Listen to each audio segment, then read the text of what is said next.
بەڵام ئەو بەڕێزانەی کە باسی لە مەرکەزیەتی زیاتر لە پێویست دەکەن، من بە حقیقەت تۆزێ جێی سەرسوڕمانە، چونکە لەلایەکەوە دەیانەوێ بە هەموو شێوەیەک لە هەولێر بڵێن دەسەڵاتەکان جیا بکرێنەوە، بەڵام لە هەمان کاتدا ئامادەن هەموو دەسەڵاتەکانیش بدەن بە بەغدا، کەواتە لێرەدا سیاسەتێکی ناڕوون هەیە.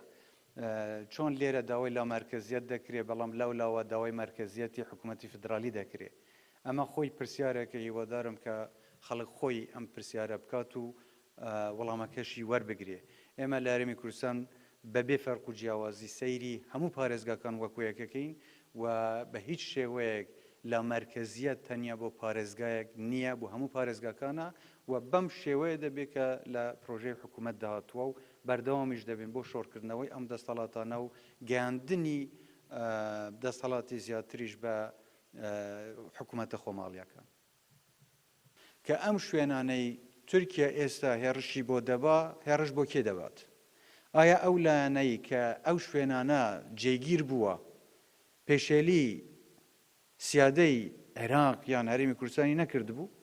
کەواتە ئەم شوێنانە پێشێلی سیادە کراوە پێشتر و بەداخەوە خەڵکی هەرێمی کوردستان باجەکەی دەداتەوە.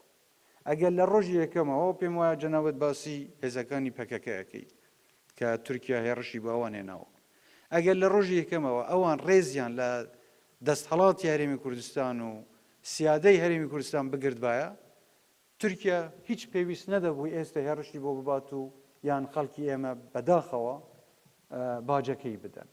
لە ئەنجامی ئەو لێکدانە و ئەو کێشە دوور و درێژانەی کە لە ساڵانی ڕابردوو هەبووە، زیاتر لە 800 گوند و دێهاتی کوردستان ئاوادان نەکراونەتەوە.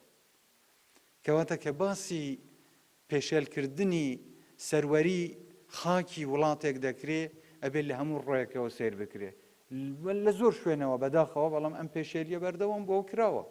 ئێمە لەگەڵ ئەوەین کە ڕێز لە سیادەی عێراق بکرێ، هەرێمی کوردستان بکرێ، بەڵام ئەمە هەموو لایەک ئەگرێتەوە، تەنیا لایەک بە تەنیا ناگرێتەوە.